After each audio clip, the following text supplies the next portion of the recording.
ആരാണ് red cross സ്ഥാപിച്ചത്? Answer Jean Henri Dunant. Jean Henri Dunant ആണ് റെഡ് ക്രോസ് സ്ഥാപിച്ചത്.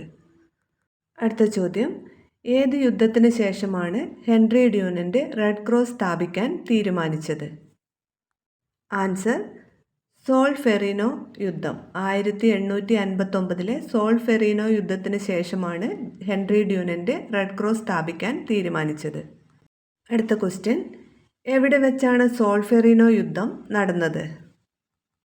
ഇറ്റലിയിലെ സോൾഫെറിനോയിൽ വെച്ചാണ് സോൾഫെറിനോ യുദ്ധം നടന്നത്. അടുത്ത ചോദ്യം, ഏതു വർഷമാണ് റെഡ് ക്രോസ് ഔദ്യോഗികമായി സ്ഥാപിച്ചത്? ആൻസർ 1863. 1863 റെഡ് ക്രോസ് ഔദ്യോഗികമായി സ്ഥാപിച്ചത്. അടുത്ത ചോദ്യം, ഏത് നഗരത്തിലാണ് റെഡ് ക്രോസ് സ്ഥാപിച്ചത്? ആൻസർ സ്വിറ്റ്സർലൻഡിലെ ജനീവയിൽ. സ്വിറ്റ്സർലൻഡിലെ ജനീവയിലാണ് റെഡ് ക്രോസ് സ്ഥാപിച്ചത്. അടുത്ത ചോദ്യം, ഹെൻറി ഡ്യൂനന്റ് ജനിച്ച വർഷം? Answer 1828 May 8. 1828 May 8 Jean Henri Dunant ജനിച്ചത്. അടുത്ത ചോദ്യം, റെഡ് ക്രോസിൻ്റെ ചിഹ്നം എന്താണ്? ആൻസർ വെള്ള പശ്ചാത്തലത്തിലുള്ള ചുവപ്പ് കുരിശാണ് റെഡ് ക്രോസിൻ്റെ ചിഹ്നം. നെക്സ്റ്റ് ക്വസ്റ്റ്യൻ, ജീൻ ഹെൻറി ഡ്യൂനന്റിൻ്റെ ജന്മദിനം ഏത് പേരിലാണ് ആചരിക്കുന്നത്? ആൻസർ റെഡ് ക്രോസ് ദിനം. ജീൻ ഹെൻറി ഡ്യൂനന്റിൻ്റെ ജന്മദിനമാണ് റെഡ് ക്രോസ് ദിനമായി ആചരിക്കുന്നത്. അടുത്ത ചോദ്യം, റെഡ് ക്രോസിൻ്റെ പിതാവ്? Answer Jean Henri Dunant. Jean Henri Dunant ആണ് റെഡ് ക്രോസിൻ്റെ പിതാവ് എന്ന് അറിയപ്പെടുന്നത്. Next question, JRC motto. JRCയുടെ മോട്ടോ എന്താണ്? ആൻസർ സേവനം. സേവനമാണ് JRCയുടെ motto. Next question, Solferino souvenir ഏത് ഭാഷയിലാണ് രചിച്ചിട്ടുള്ളത്?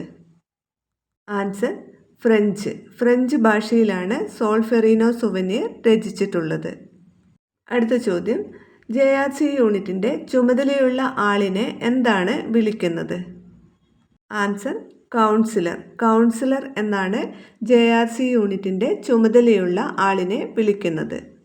അടുത്ത ചോദ്യം, റെഡ് ക്രോസ് സ്ഥാപകൻ്റെ ജന്മസ്ഥലം? റെഡ് ക്രോസ് സ്ഥാപകനായ ജീൻ ഹെൻറി ഡ്യൂനന്റിൻ്റെ ജന്മസ്ഥലം സ്വിറ്റ്സർലൻഡിലെ ജനീവയാണ്.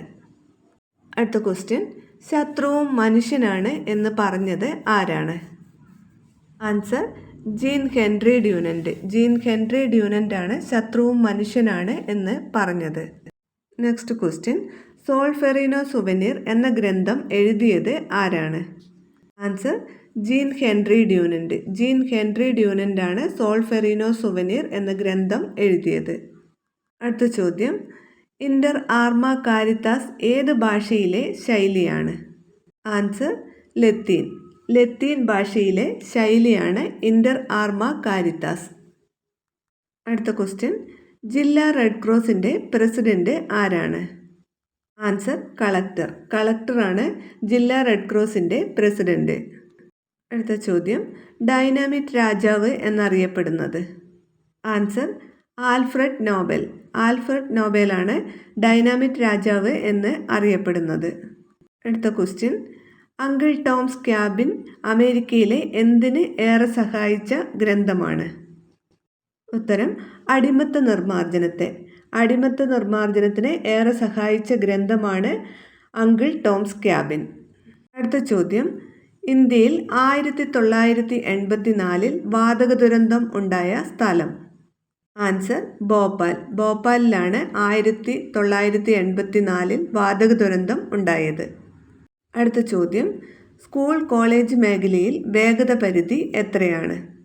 Answer 25 kilometre. 25 കിലോമീറ്ററാണ് സ്കൂൾ കോളേജ് മേഖലയിൽ വേഗത പരിധി.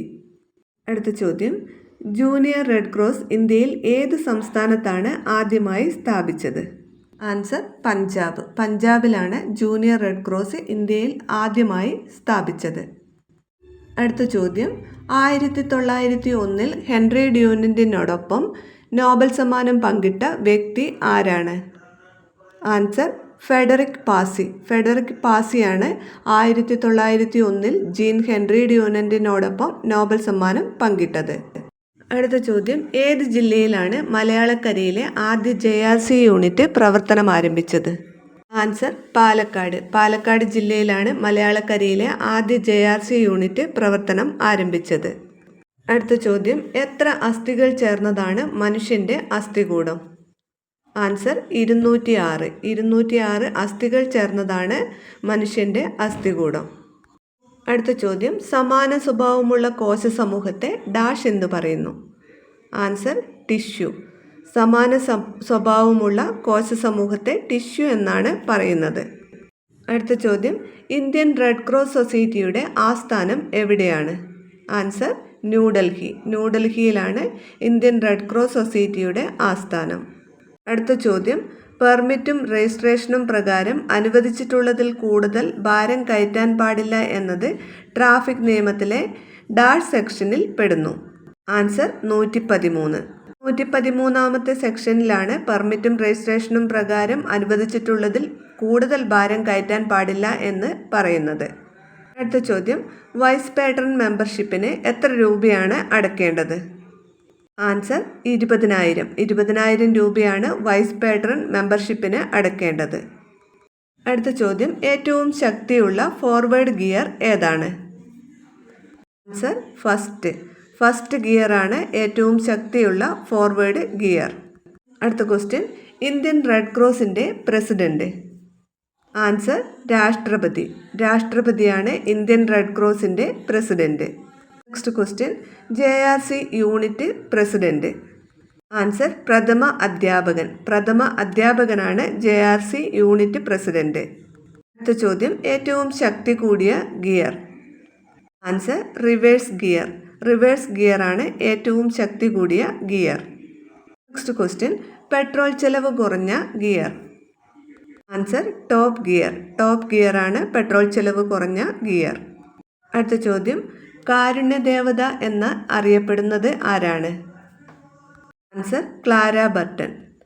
ക്ലാര ബർട്ടനാണ് കാരുണ്യദേവത എന്ന പേരിൽ അറിയപ്പെടുന്നത്. അമേരിക്കയിൽ ജൂനിയർ റെഡ് ക്രോസ് സ്ഥാപിച്ചതും ക്ലാര ബർട്ടൺ ആണ്. അടുത്ത ചോദ്യം, JRC പതാകയിലെ അടയാളത്തിൻ്റെ അർത്ഥം?